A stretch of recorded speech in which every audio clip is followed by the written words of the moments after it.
There'll be parties for hosting, marshmallows for toasting, and caroling out in the snow.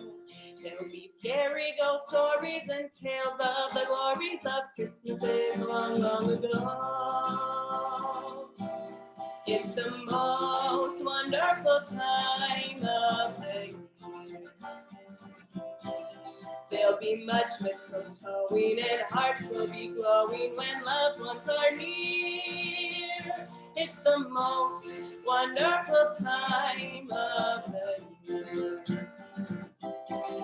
There'll be parties for hosting, marshmallows for toasting, and caroling out in the snow. There'll be scary ghost stories and tales of the glories of Christmases long, long ago. It's the most wonderful time of the year. There'll be much mistletoeing and hearts will be glowing when loved ones are near. It's the most wonderful time, oh, the most wonderful time. It's the most wonderful time of the year.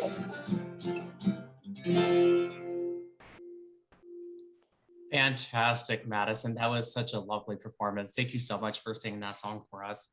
So to everyone, officially welcome to the second annual virtual fundraiser for the Joyful Life Cochlear Implant Fund. We are so excited to have you with us. Your involvement really makes a tremendous impact to all of those that we help. And as you guys may know, for both Angela and myself, and for so many part of the JLCIF fund, this is very near and dear to our hearts. No one should not have to worry about whether or not they have access to the equipment they need to hear. So I, again, just want to say thank you so much for your ticket purchase and donations. It really means a lot. And you'll hear firsthand from some of those that we directly impact, including a video from Jordan, who is really struggling to get the upgrade that she needs to be able to hear and keep her job. So as these people that like her, that you guys are really able to help. So just want to say thank you again. Before we get started, there are just a few logistic and housekeeping items for you guys. So everyone has been placed on mute. Make sure that when you are with your audio, that your audio is tied to your name, and you can do that by just clicking the join audio button if you haven't done that already.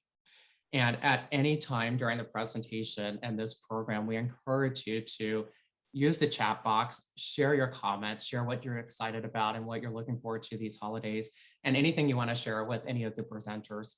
Also, if you have any questions, we will have a Q&A portion after Jody's presentation, our keynote speaker, where we can address some of your excellent questions that I'm sure you'll send to us. And also, this event is being recorded, so thank you, Angela, for recording for us. So one other thing too is, if you haven't joined us already on social media, we are on Facebook, Instagram, LinkedIn, Twitter, and we definitely encourage you to stay in touch, see the people's lives that you help touch, and also just stay in touch with us. And also throughout the event, we encourage you to take selfies. I've got my phone ready and handy. I'm going to take some selfies. We're going to post it on social media, and be sure to tag us with JLCIF and use the hashtag JLCIF. Definitely encourage you to do so. Now I am very, very excited. I just think of the world of this particular individual, Angela Irwin. She is the one and only remarkable lady, and she is the founder and executive director of the Joyful Life Cochlear Implant Fund. And what's so cool about her connection is she is also a cochlear implant recipient, bilateral cochlear implant recipient, and has been so for 24 years. I continue to be inspired by Angela every day. So I'm so excited to welcome Angela officially. So Angela, the floor is yours. All right. Thank you so much, Michael, and ditto right back to you.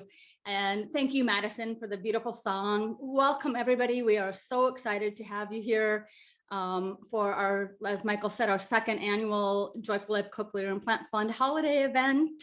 And I am willing to say that it's going to be a very memorable one. So I first want to start off by introducing and recognizing our fabulous board of directors.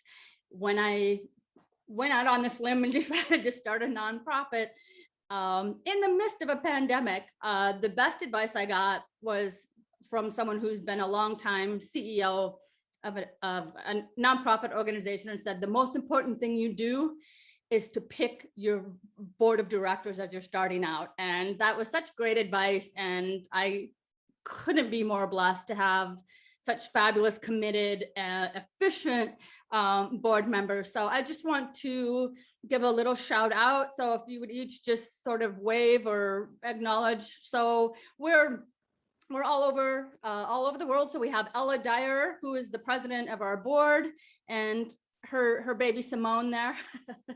So she splits her time between Atlanta and Nice, France. We have Cicely Hand. She's a treasurer, and she's also here in Nice. Kimberly Cooper, and her very festive Santa hat. So Kimberly lives just outside of Columbus, Ohio. And then of course our fabulous MC, Michael Noble, who lives just outside of Denver, Colorado. So I'm so appreciative to all of your efforts and all the work that you've put in to get us to this point. So despite cochlear implant technology being around for 40 years, there's not that much that is common knowledge out in the marketplace, if it were just average knowledge. And so I think today we have more people joining us that are less familiar with cochlear implants than who are familiar. So I want to just take a little opportunity to explain about that, because you might be wondering, why would I need to contribute to helping someone keep their cochlear implant, functioning? Like, wouldn't that be part of insurance or some other services? There are two components to the cochlear implant. So there's an internal component that's surgically implanted, and that is designed to last a lifetime. What's lesser known is that there's actually an external component as well. And much like smartphone technology, that bit needs to be repaired, replaced, upgraded across the span of a recipient's entire life. And also in the US, many insurance companies, or most insurance companies, will provide coverage for the surgical part, but they may not necessarily provide the ongoing lifetime need to keep people with their hearing. So that's where we come in.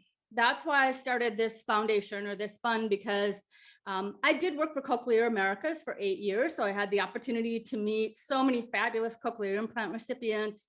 And I knew that keeping the external components running and updated was a challenge even before the pandemic. So when the pandemic hit, I knew that people were really going to be struggling to find a way to keep being able to be part of the hearing world. Because that's the thing, we sort of straddle two worlds. We are, when we don't have our external equipment on, we are completely deaf. But when we have the external on, then we set up our lives and build our lives around being part of the hearing community. So it's an interesting sort of thing. So I want to do a little bit of a show and tell. So this is the infamous device that we're talking about. This is the external cochlear implant processor. Right here is a magnet, and there's also a magnet and the internal part. And so the two magnets have to be touching for us to be able to hear. And this is a rechargeable battery. So really the brains of the system is a sophisticated computer is right here in this little component. And then of course this cable and the coil, and the batteries, much like any other rechargeable battery technology, has to be replaced over time. Same with the cable coil, it needs to be replaced over time. So basically what happens is someone's life could be put on hold simply because they couldn't afford a $250 battery or cable coil. So like I said, that's where we come in. We are the only organization in the entire US that's providing this service. People come to us as a last stop. Basically, they've exhausted all of the other options with insurance or any sort of services that their state may provide. And so it's really impactful what we're doing now. So we do offer the two programs. The one I just described is about providing the external components. And then the second program that we offer is I'm a life and confidence coach. So we're offering that service to our cochlear implant recipients as well. A few weeks ago, we received an urgent request from a 20-year-old young lady near the Dallas, Texas area who is at immediate, immediately could be losing her job pretty eminently because she has a cochlear implant in each ear, but one is not working at all and one is not working part of the time. And they've exhausted all their other options. And so we decided to change this event a little bit and have it be focusing around trying to help get her the equipment that she so necessarily needs. So I had the opportunity to sit down with her and her mom last week. So take a look.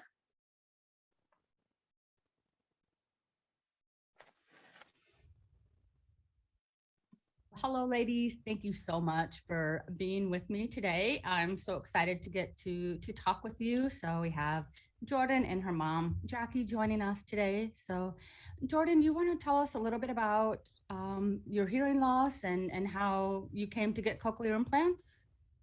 Well, I was born completely deaf.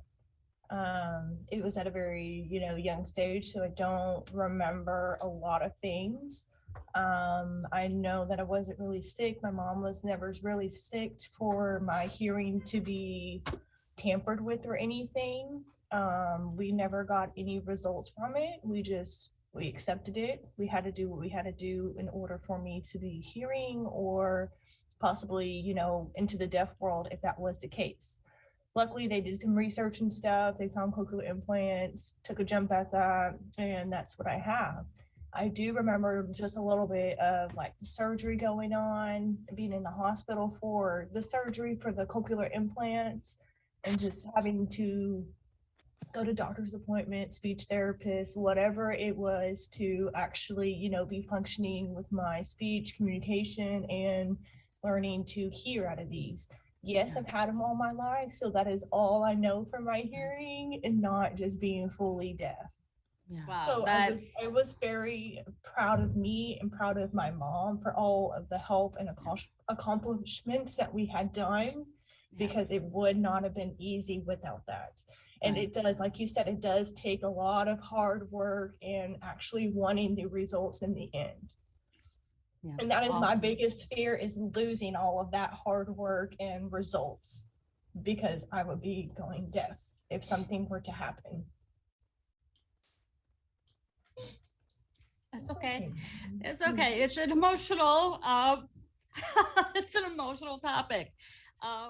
Hello, ladies. Thank you.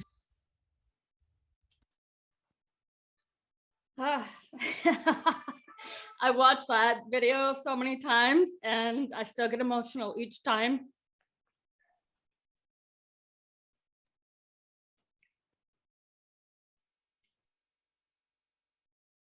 Because there's so much at stake for her. She's been implanted for 18 years and being part of the hearing world is the only thing that she knows. And so this is why we've decided to dedicate this fundraiser and the funds that we're raising for Jordan to have the equipment that she needs. So her story is much like many of the others that we've helped over this past year. This is exactly why we do what we do. So Madison, back to you.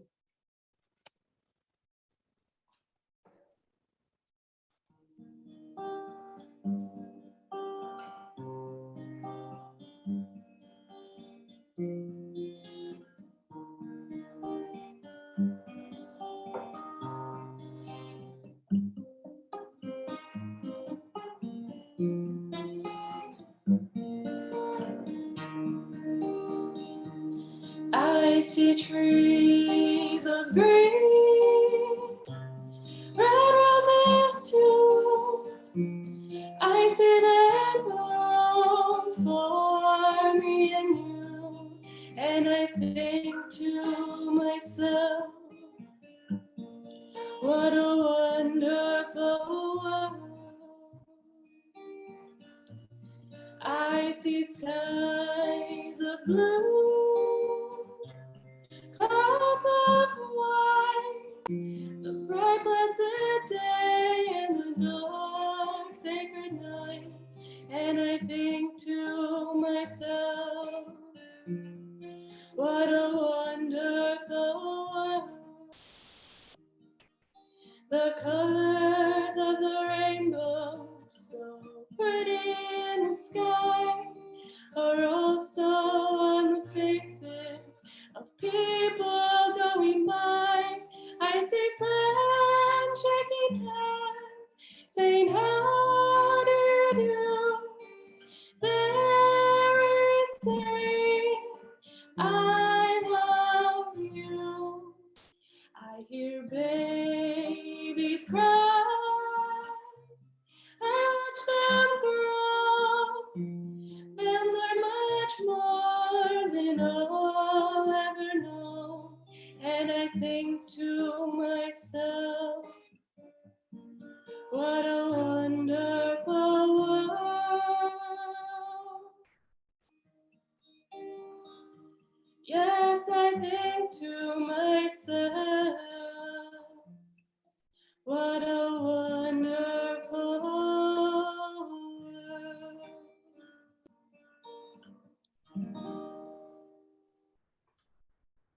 Wow, what a wonderful performance of that song, Madison. Thank you so much for playing that for us today. Thank you. So I am really excited to introduce this keynote speaker. And I'm so privileged that I get to call her a dear friend. She is so talented and so many things, a true Renaissance woman. So I am excited to introduce our keynote speaker, Jody Cutler. Jody is a mom to a cochlear implant recipient. So this is also very near and dear to her heart. She is also a co-author of a book, a movie producer, does consulting work for Cochlear, and international speaker. So there's a lot that she does. Jody, I don't know if there's anything that you can't do. Remarkably talented. So without further ado, I am so privileged and honored to welcome Jody, your keynote speaker for today. So Jody, the floor is yours. Thank you. That was quite the introduction. Let me just share my screen. Wait a second.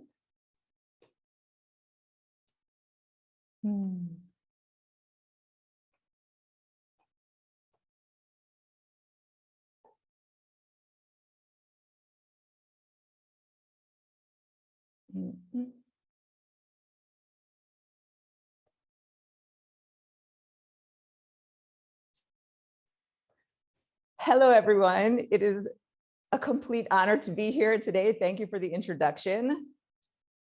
I'm going to be speaking about the making of Rally Caps the movie.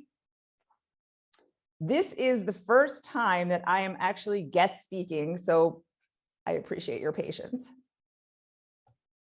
The first slide that I wanted to present to everyone, because we are talking about a magical time of the year, we're talking about making miracles.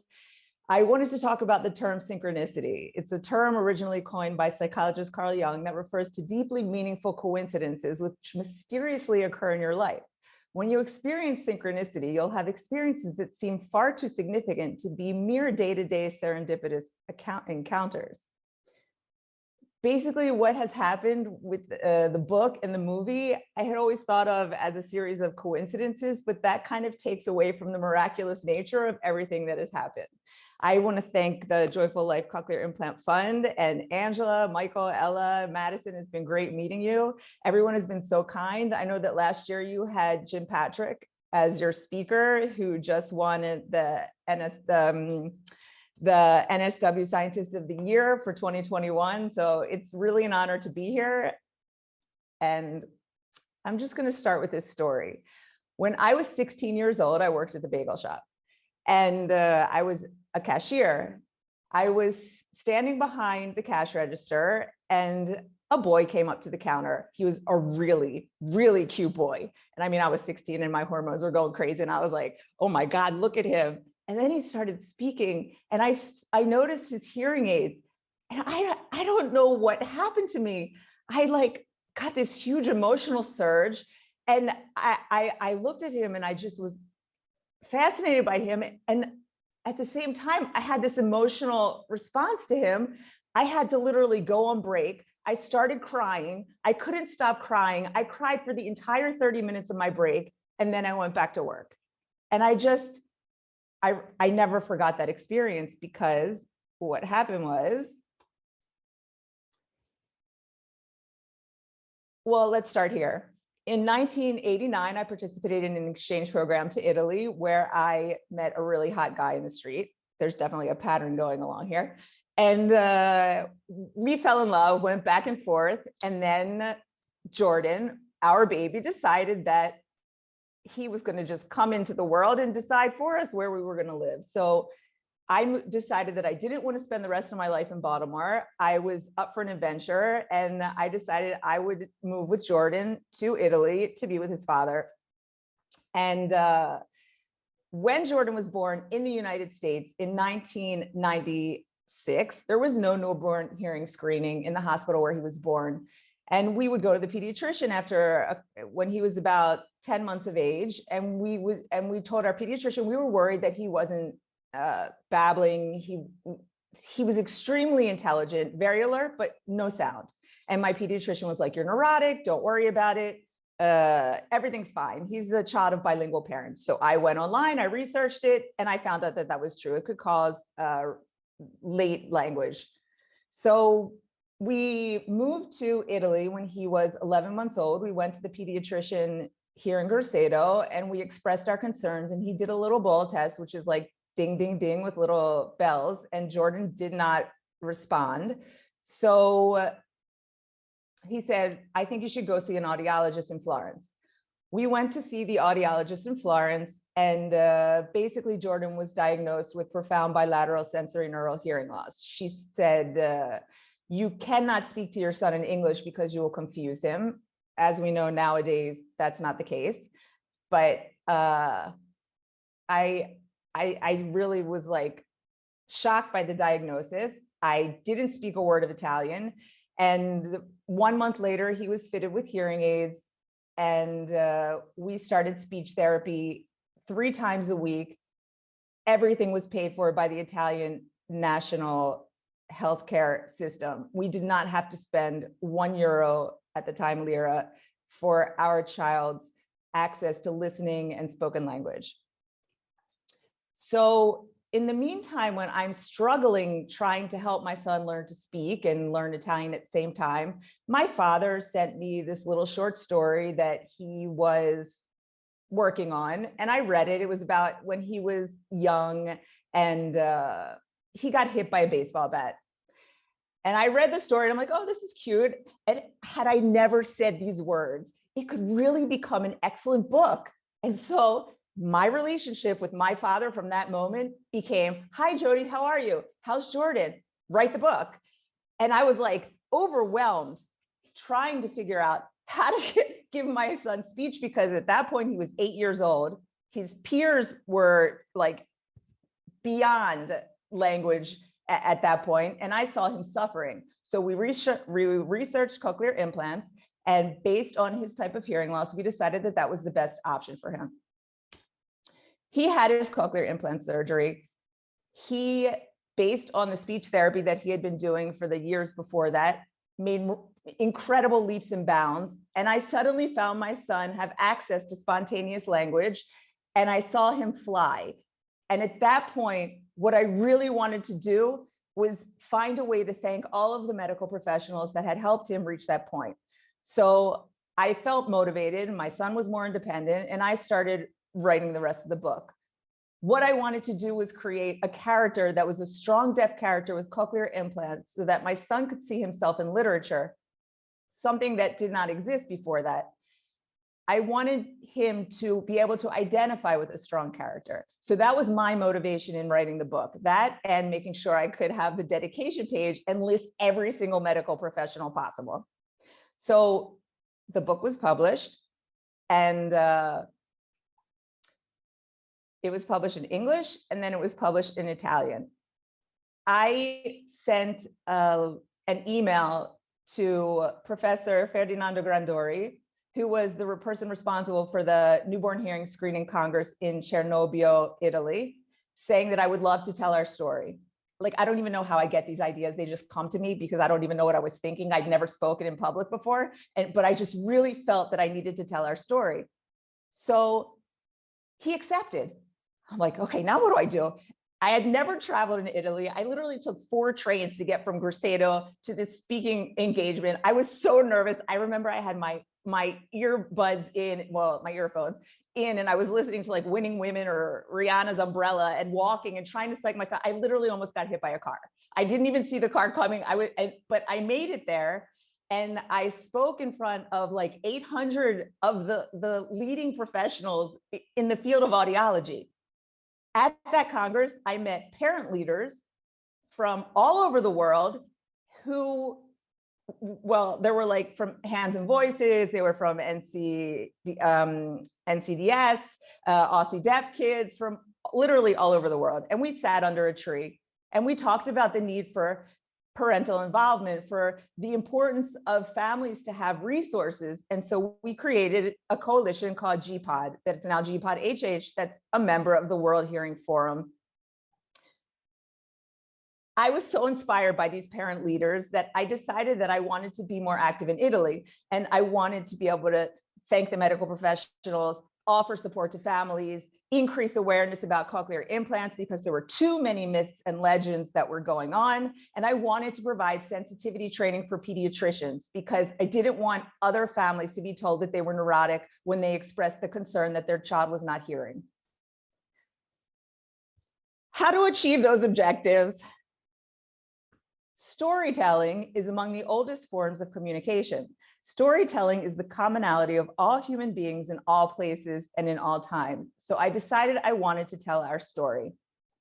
I created a forum in Italy on Facebook where not only I tell my story, but 14,000 other families now tell their stories. And the fact that we have been able to share what actually goes on, the highs and the lows, the ups and the downs, the difficult moments, the successes, has brought such an intense amount of awareness that now cochlear implants are more recognizable and people are more aware of the possibilities in regard to hearing loss nowadays. What happened also is that I created an audiology network with pediatricians where I was able to match cochlear implant centers and cochlear implant surgeons with the courses that we were planning for pediatricians.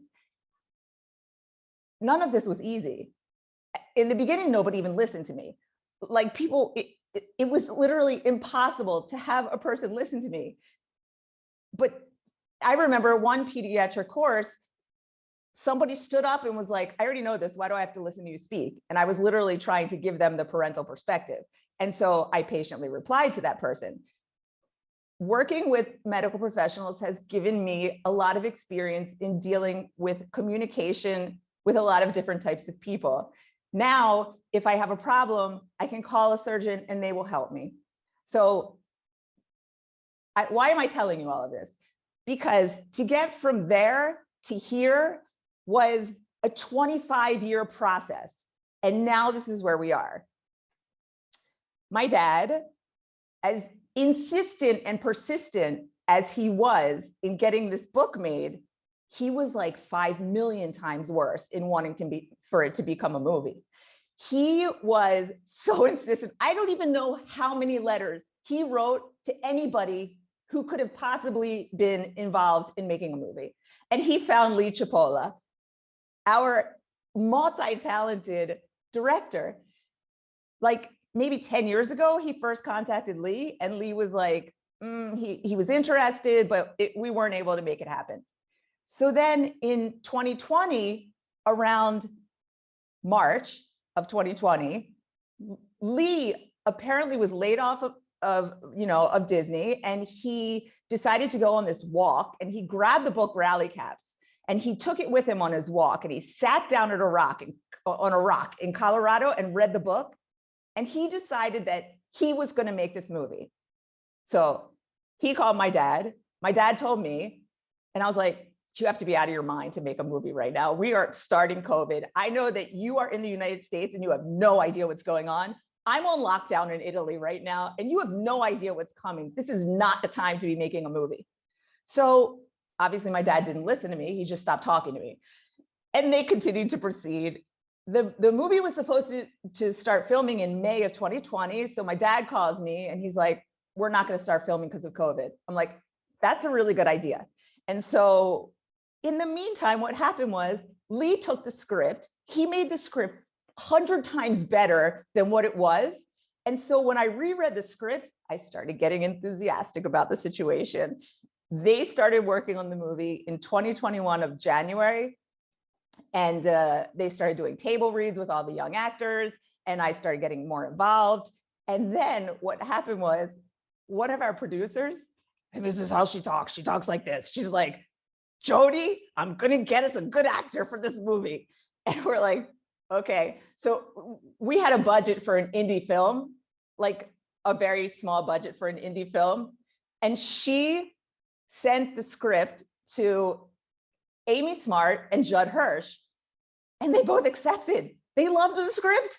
They wanted to be involved. Judd apparently had always dreamt of doing a baseball movie.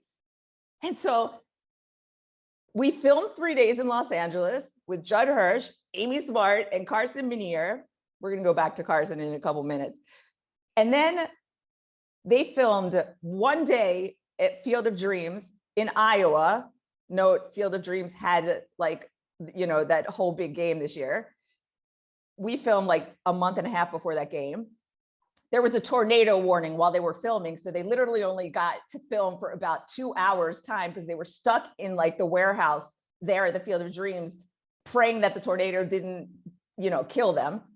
All of these things one after another. So I come to town in July. We have no more money to make the movie. We are out of money. And not only are we out of money, but we are not just an indie film, we are SAG. So we have all of these requirements that we have to honor. And so I find myself sitting at the kitchen table at my mom's house on Zoom calls, trying to raise money and find investors to be able to finish this movie. And Amy's like, don't worry, we're going to find the money because we have stars and we're going to be able to find an investor. And Amy found the investor. We had 6 weeks to find an investor with 3.5 weeks left before we had to start shooting at Camp Scatico, Elizaville. Amy found the investor. It was like a unicorn. And everything about the movie has gone click, click, click, puzzle piece after puzzle piece. Why is this movie important? The Sound of Metal was horrifying. We need to bring out what the miracle is that are cochlear implants. Curtis Pride, deaf Major League Baseball player, has 2 children, Noel and Colton, and they are both in our movie. Colton wears a processor that you're going to see in the clip that we have, a very evident processor. And I want every single child who has a cochlear implant to start using a hashtag just like Lucas.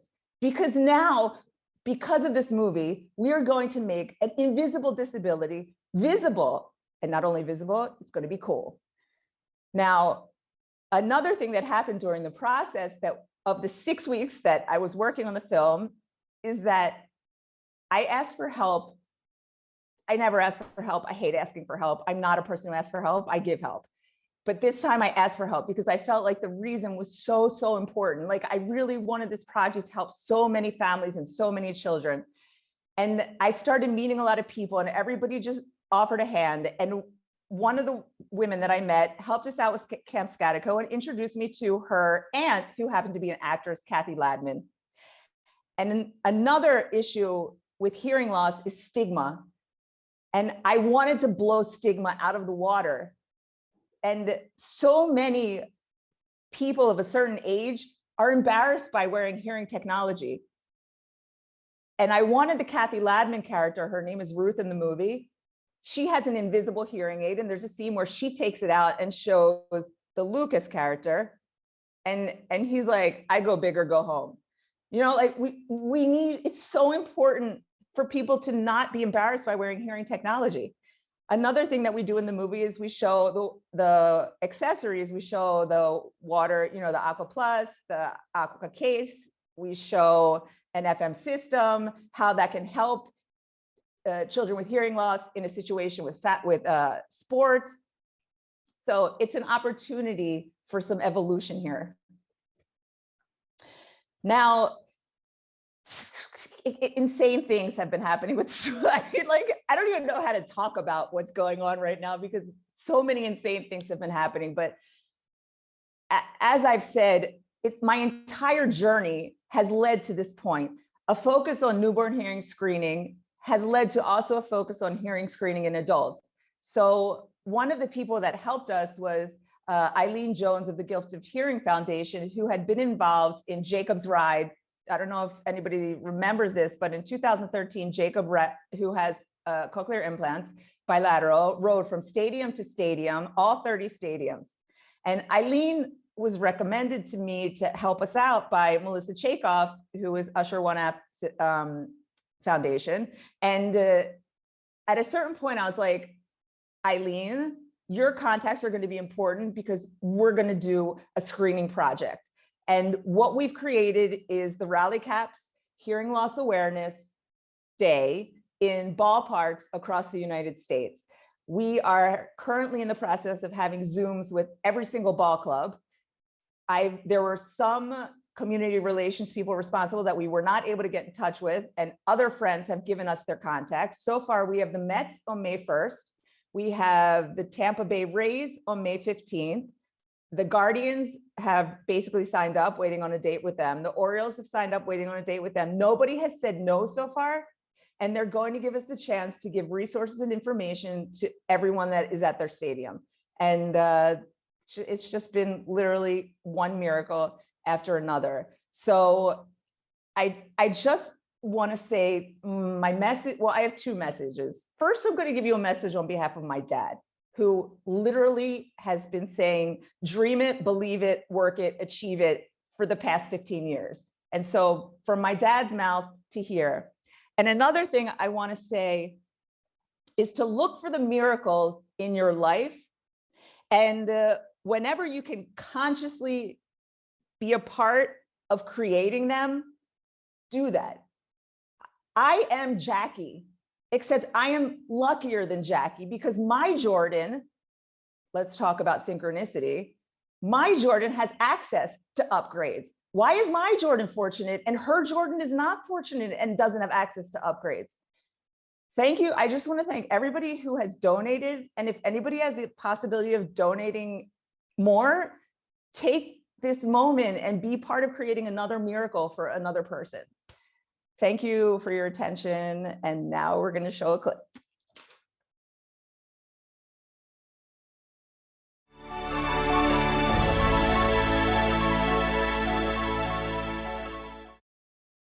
I just want to say that rally caps, you put your rally cap on so you can motivate your team to a come from behind victory. And that's kind of what our story was. Thank you. Excellent, Jody. That was just such a wonderful presentation. Absolutely inspired by your story. You've been through so much, and yet you do so much. I am just in awe of all of your achievements. So with that, really excited to open this up for a Q&A. And for those of you that may not have had a chance to comment or insert any of your questions, please utilize the chat box. We'll certainly address those questions in the order that they are received. And if we're not able to get to every single question, we'll try to address them in an upcoming newsletter, thanks to Angela. So with that, Jody, the first question that we have is, what was the biggest challenge you've had in navigating Jordan's hearing loss journey? Wow, that's a good question. The biggest challenge, I think, was school.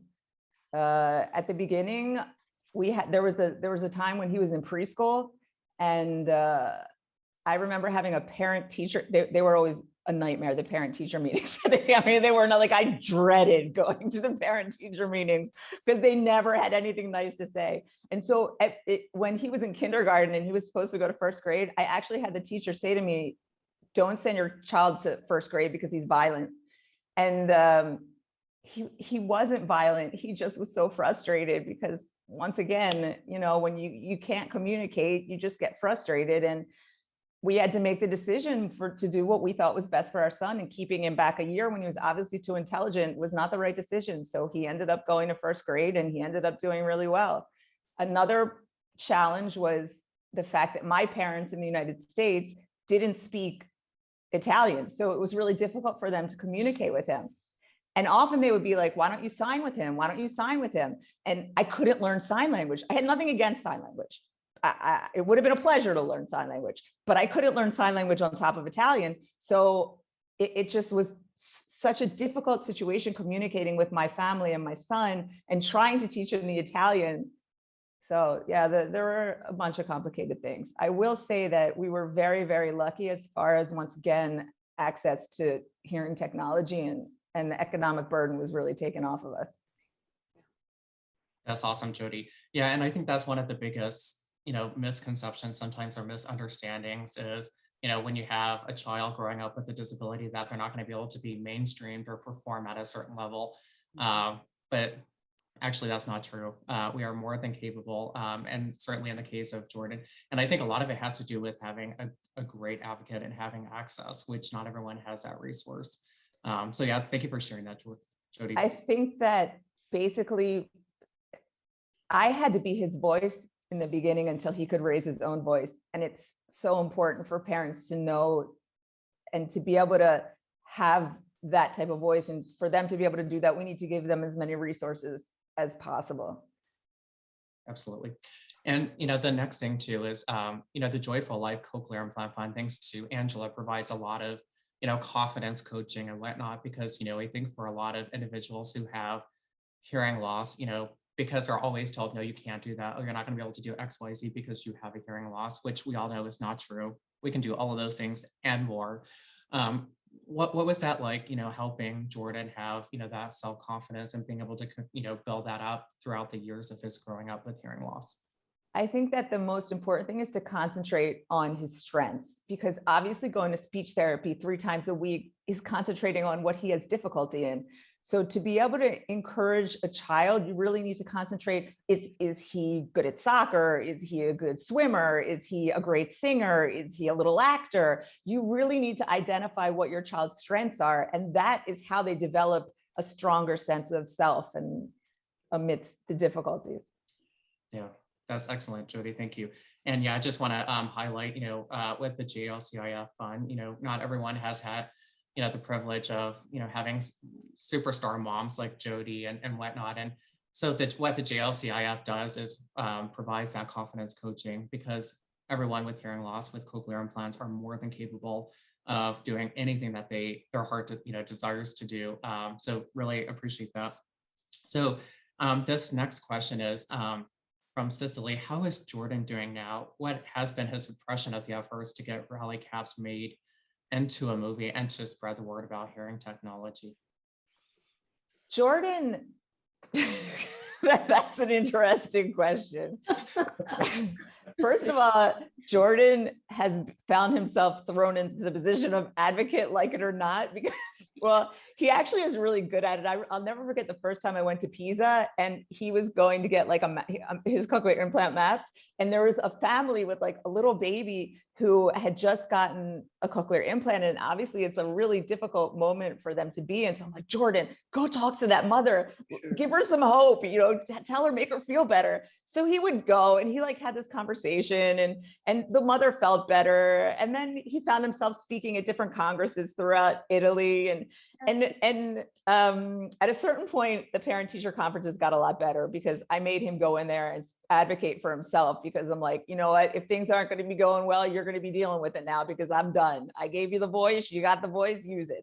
So things started getting better the more he got involved. He graduated from college in Rome with a degree in digital communication. And he kind of smiles about the movie. Right now, he hasn't been as involved. I think he's kind of been taking care of his sister during this time, which is a miraculous event in and of itself. They follow everything, but they see me insane. So they kind of like push me to the side and they're observing right now. They're excited, definitely. That's exciting that he's stepped up to be an advocate for himself, which is always so important. And having such a great supportive mom, boy, that's wonderful. That's great to hear. I don't know how he would describe me, but No, but he that's will the look back. goal. He That's will the look back goal. on this, Jody, and he will remember, truly. He's a really good guy. Like, he's sensitive, he's smart, he's funny, he wants to find love. So I don't, Fantastic. Oh, so I'm proud of him and his sister. That's great. Yeah, you have wonderful kids, and it sounds like it's really cool that Jordan's taking care of his sister. That's pretty cool. So yeah, so this next question is, he's had his cochlear implants obviously for a very long time. So has he had to replace his internal device, or how often is he, replacing his external equipment? Like, how does that work? What a horrifying question. No, so far, no. No, this is the deal. Like I said, we've been extremely fortunate. He received his first cochlear implant when he was 8 years old. He decided to go bilateral when he was 18. Because I'm really involved in everything that has to do with cochlear implants, as soon as a new model comes out, I start begging my CI surgeon for an upgrade. So I start begging on day one, and maybe 3 years later, he says yes, but he eventually says yes. So, so far, the internal parts are okay. Upgrades, we've gone through 5 upgrades. It's like embarrassing to say, but it's true. Just so you know that this is what's possible and what's happening in other parts of the world. I mean, so I've read on forums in the United States that can happen.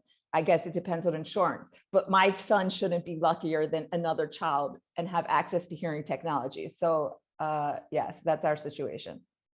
Yeah, awesome. I'm glad to hear that, Jody.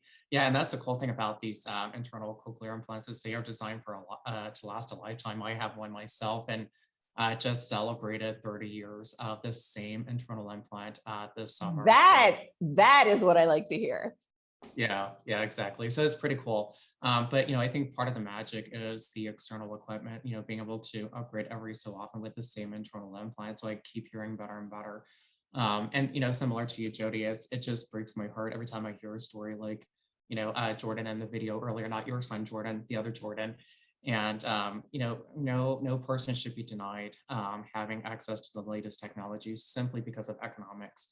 And just to give everyone on this call perspective, getting in the best case scenario, getting a sound processor upgrade usually will cost minimum $2,000 for each year. That's how much I had paid. And that was in the best of circumstances with the best insurance coverage possible, but not everyone has that privilege.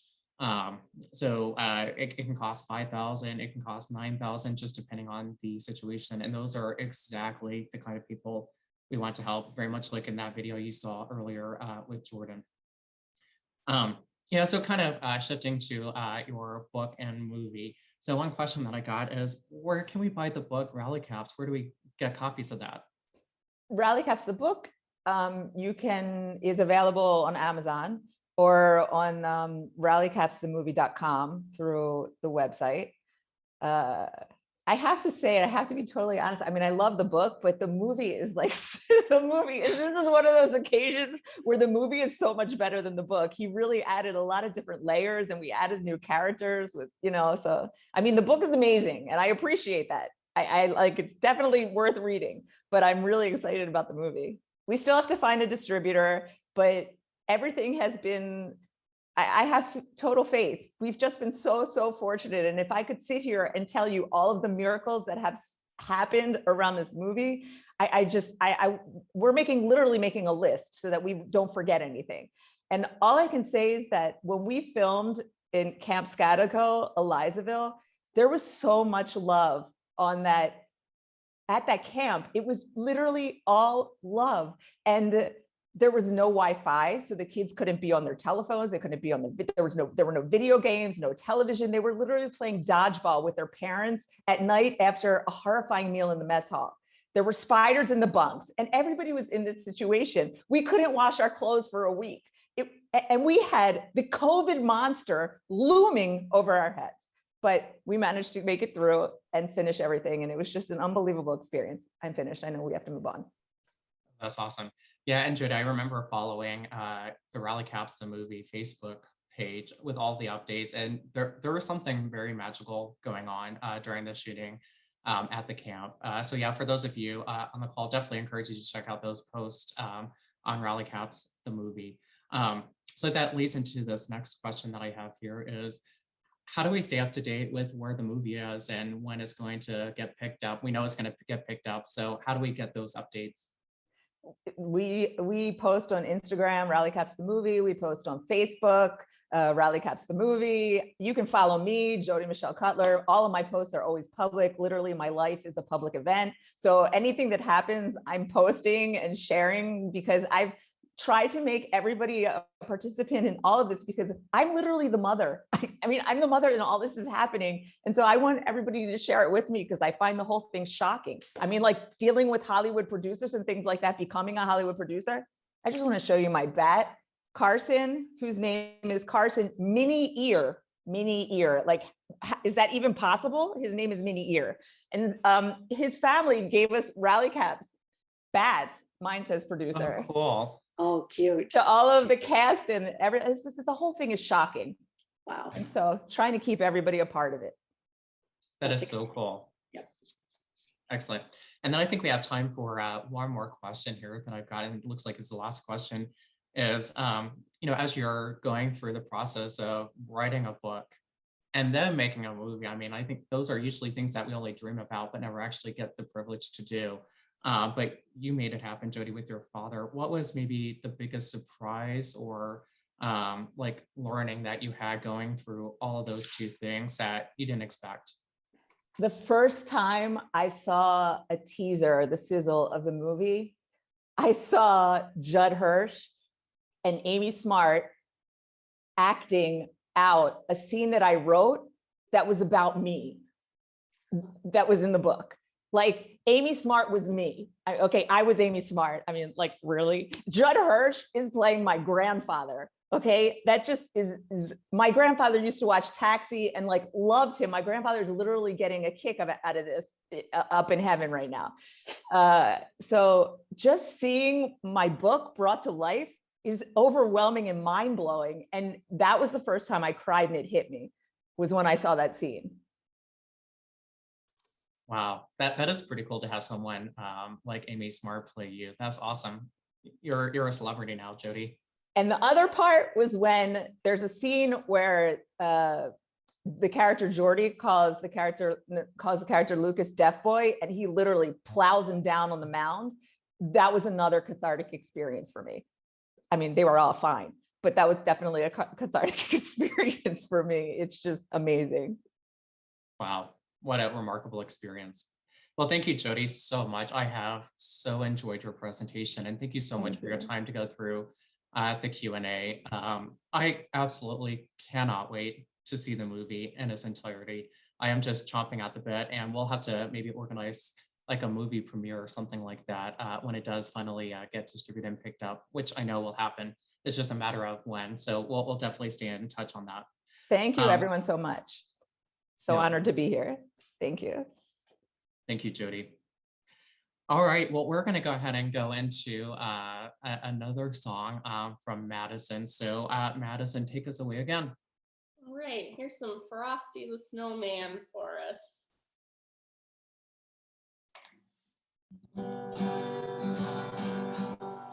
Thumpity thump thump, thumpity thump thump, look at Frosty go. Thumpity thump thump, thumpity thump thump, over the hills of snow. Frosty the Snowman was a jolly happy soul, with a corncob pipe and a button nose and 2 eyes made out of coal. Frosty the Snowman is a fairy tale, they say. He was made of snow, but the children know how he came to life one day.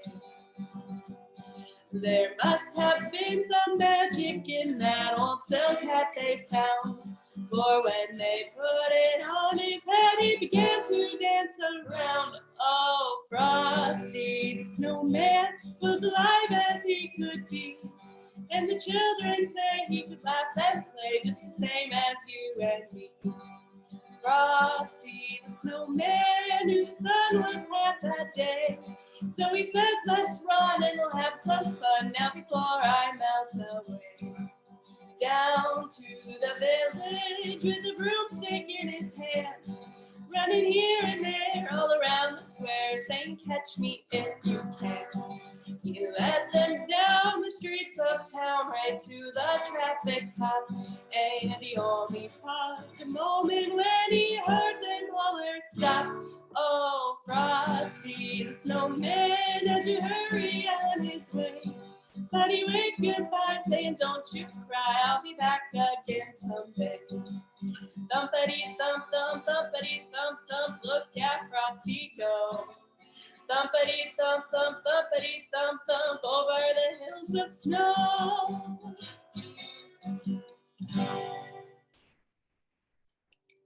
Excellent, Madison. Thank you so much for playing that song. Now we're going to play the second half of a video from Jordan, so you'll get to hear from her again.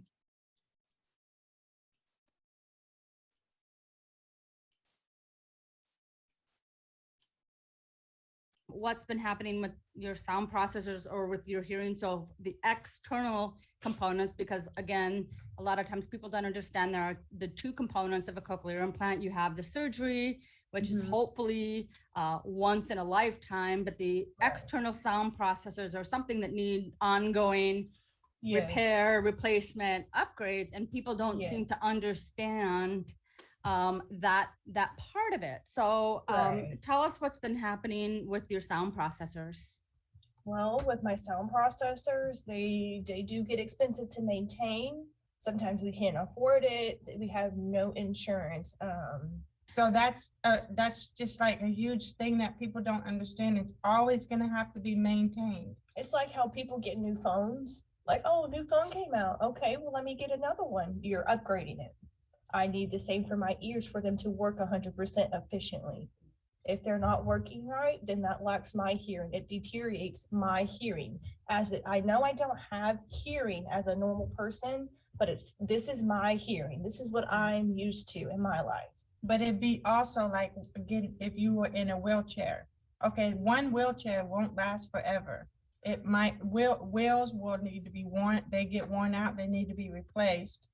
The handles can get to where they won't lock, so you will never be secure. So there's things that people don't understand, that it's just not a one thing surgery and then turn it on. Right. This piece that is connected, if it's not connected, then there's zero hearing. There's no buzzing, there's no sounds, there's no beeping, there's no humming, there's no whispering, there's nothing. Tell me what it's like to be, because I know that you have at the moment no processor, no hearing on the one ear because no processor, and you have the other processor that's as I refer to it, intermittent. So it sometimes works, it sometimes, and so for those watching this video, imagine you're listening to the radio and the sound comes in and the sound comes out and the sound comes in and the sound comes out, and you don't have any control over that. So you can imagine how frustrating that is. So tell us what that's been like to have this intermittent sound as you're trying to live your daily life, as you're trying to work. Share a little bit about that. It does cause problems, because if it's cutting in and out like that's a period of what I don't hear from the people. That could be important information that could be hurting me, especially with the job. I do food industry, so that is a lot of communicating with the people and hearing what my bosses have to say or whatever the case is. I need to be able to talk with them. They need to be able to talk with me, because I've always had my cochlear implants working, functioning properly and everything. So for it to be cutting in and out and worrying if it's going to break down on me that day or if it's going to cause some problems, that it puts me on the edge of my seat a little bit.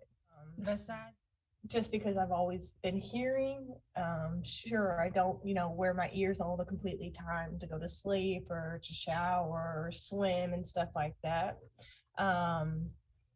I've never really had to learn sign language. Nobody in my family really had to learn sign language, just because I did get my cochlear implants at a very, very young age. I am an independent person for the most part. I've grown up to be that way, and I have no problems with that.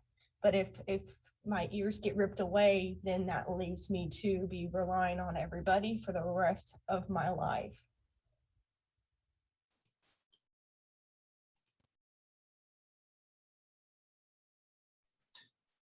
Back to you, Angela.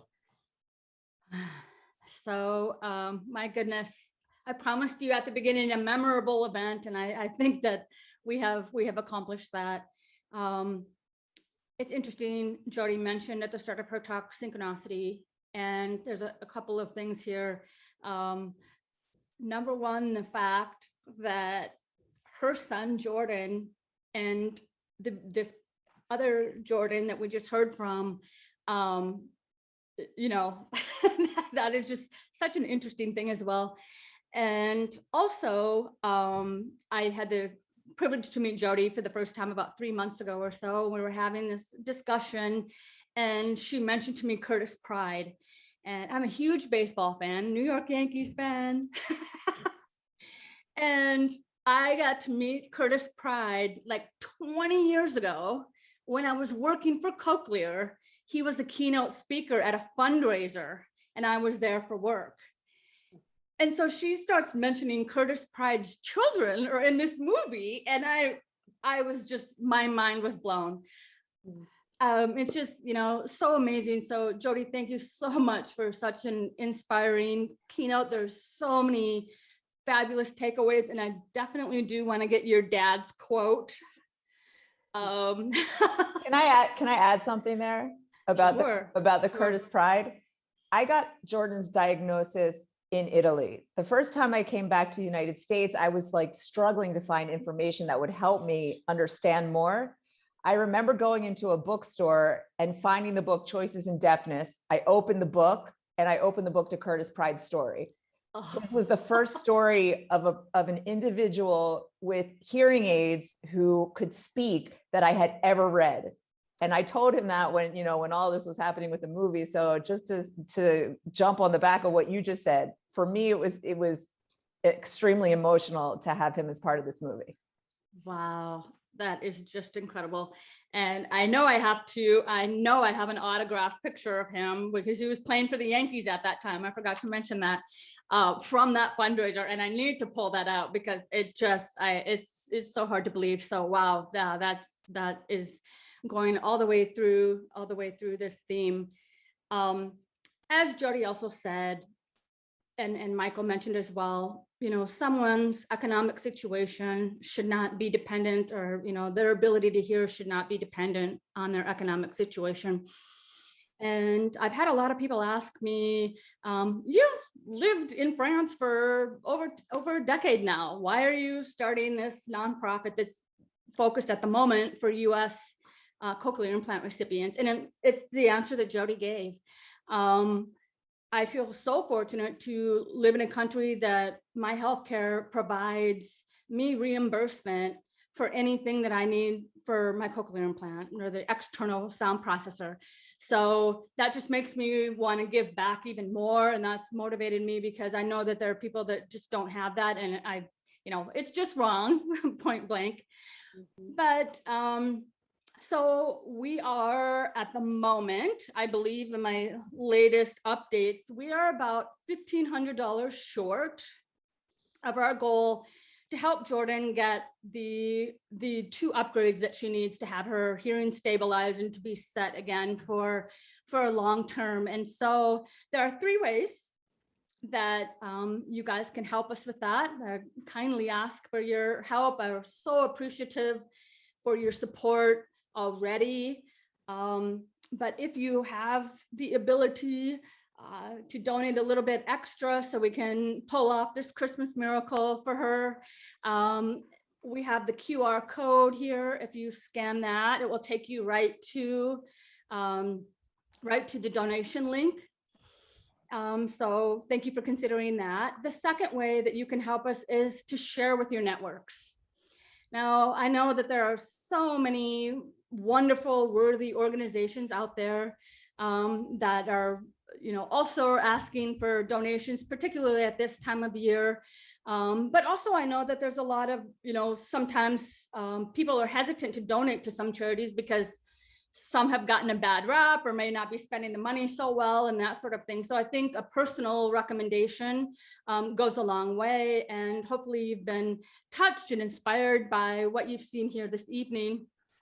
And then the third way that you can help us, and this is more of a long-term aspect, is to consider committing to a monthly donation to the Joyful Life Cochlear Implant Fund. Now that would be a really easy way. You can do that via our website or the same Give Butter link that will come up on the QR code where you bought your tickets. But you know, at a lesser monthly expense, but that really helps us plan and budget more efficiently, so we know how many people that we can help. So thank you so much.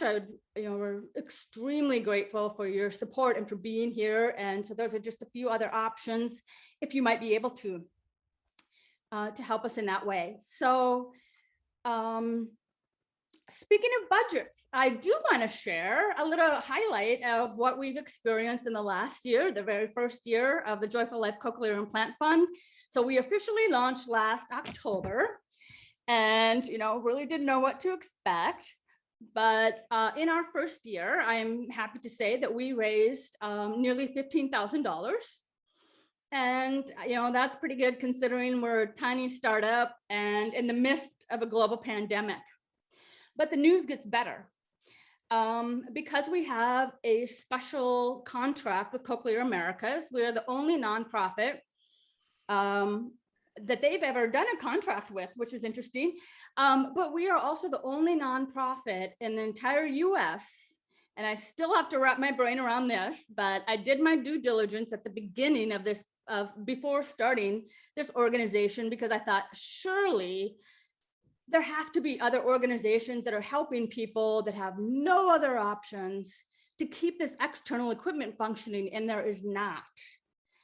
There is not. We are the only ones who do what we do. There is one other organization out of Minnesota that provides swap products, I guess is the best way to say it. So someone sends their old stuff to them, then they'll charge somebody else for the used products. But we're the only ones doing what, in the way that we're doing.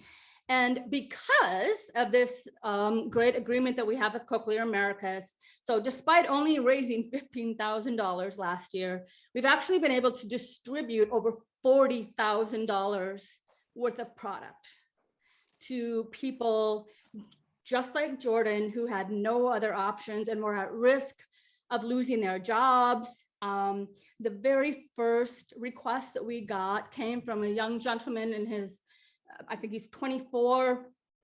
His name was Troy. He was in Alabama, and his processor stopped working. He'd been without hearing for almost 6 months before his mom found us, and was, as you can imagine, in depression and having no idea what he was going to do going forward. And so we were able to get him a new processor. He was able to get another job and is thriving. And so there's so many stories like this.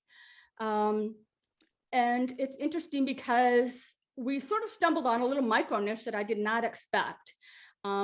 We've all seen, I'm sure all of you have seen the activation videos, and they're so heartwarming and they're so touching. And we think, my gosh, this child now has their entire future has just, their trajectory has changed because now they have access to speech and language and to be part of the hearing world. What we're now seeing is as these kids, and they've put in, we've heard from Jody, we've heard from Jordan and her mom, the hours and hours and hours of speech therapy and effort that goes into being able to acquire language and communication. And now these kids are turning 20 somethings, and they're aging out of Medicaid, they're aging out of additional services, they're aging out of their parents' insurance.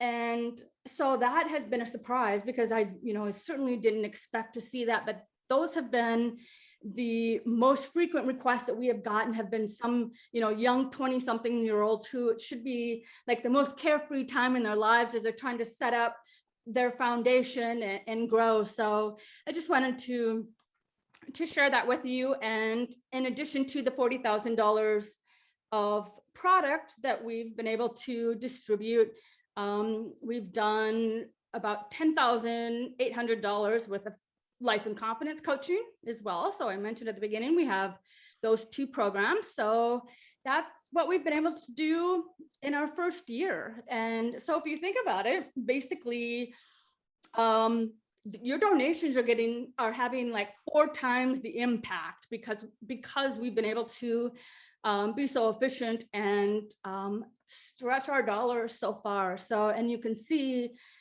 what a dramatic impact it has on people and whether they're able to continue on as part of the hearing world. So I really appreciate this. I could go on, but I won't. But I just want to say how grateful I am to all of you for your support, for being here with us. Many of you have been here since day one, and it means so much to us. So thank you for being part of our event, all of our donors, all of our attendees. I'd also like to thank Trish, our captionist, and Madison for the beautiful music, Michael, our fabulous MC, and of course, Jody, oh my gosh. I've called you this before and I'll say it again. You're a force to be reckoned with. And it's just such a pleasure to have been getting to know you. We're so looking forward to the movie coming out and everything that will be coming along with that. So thank you all so much. Michael, have I forgotten anything? No, I think, Stephen, did you have a question? Yeah, I just wanted to make a suggestion, actually. I'm Steve. I'm in England. I'm in Birmingham in England. I know Angela through being in Nice because I'm in Nice a few months of the year. I was just going to make a suggestion, and I will do this. Every Christmas, my family says to me, I have children and grandchildren and so on, what do you want for Christmas? And, I don't need anything, frankly. So I say, look, give me money that I can donate to something, or give a donation to a charity. So what I will do this year is I'll ask them to donate to you, or I'll say the money that I get, I will donate to your cause. Because I have to say, I'm very, it was very heartwarming to hear see the film and hear, what you've said. And I'll pledge that, it may not be a massive amount, it will be whatever we get. So we'll do that. Thank you. Thank you so much, Steve. And like I said, we stretch our dollars far, very, very far. We're super efficient, but because the technology is so expensive, we still need, to raise a lot of funds. And so any amount helps us. So thank you so much. That's very kind. And I love the suggestion. Okay. Well, Angela, I just wanted to also say that from David and me, we've gotten you a little closer to your goal. Oh, thank you, guys. Thank you, nice guys. To you and to Jordan. Thank you so much, Cicely and Steve. And it's really because of people just like you that we're able to touch many lives. I'm a firm believer that no one should be ever denied to live their lives, to have their jobs, hear their loved ones, and just to live because they couldn't afford it. And so every dollar that you provide truly, truly helps. So thank you, Steve, and thank you so much to you, Cicely and David. And I saw your donation come through as a very generous donation. So thank you so much. Our pleasure. Yeah, absolutely. Thank you. All right. Well, we're getting close to the end. I wish this could go on for another 2 hours. I'm absolutely loving this and loving the engagement here. And thank you guys so much for the support. So I'm going to go ahead and turn it back over to Madison, and she will round us out with another lovely performance. So thank you so much, Madison. We love hearing from you. So take us away. Angela's request to end with, so we're doing Joy to the World.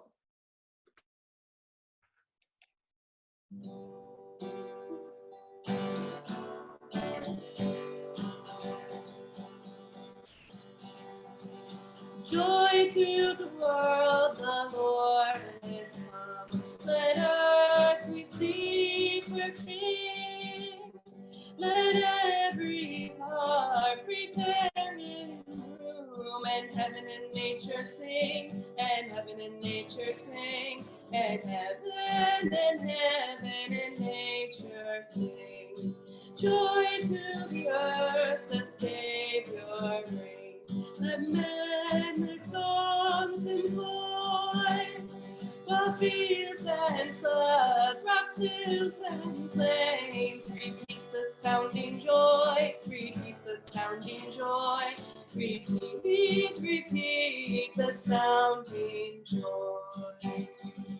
He rules the world with truth and grace, and makes the nations prove the glories of his righteousness, and wonders of his love, and wonders of his love, and wonders, wonders of his love.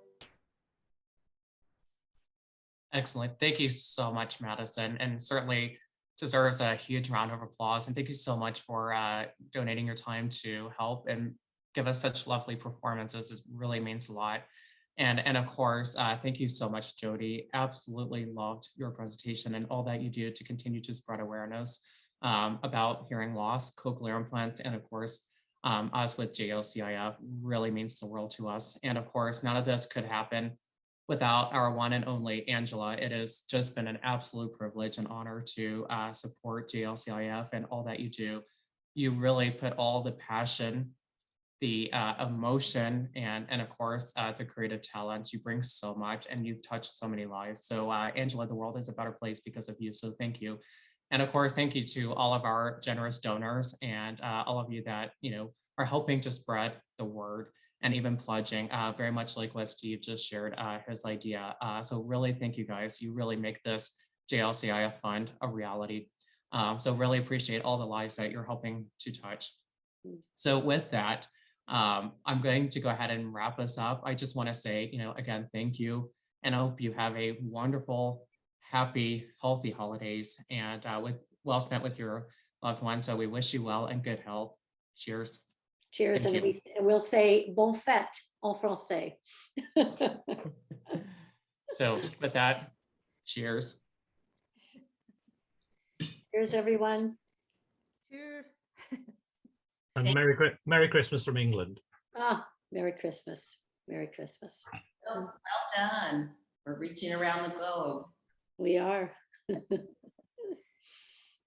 Yes. Happy holidays, everyone. Happy holidays. Happy holidays. Thank you, everyone. Hi, Terry. Good to see you. See you too.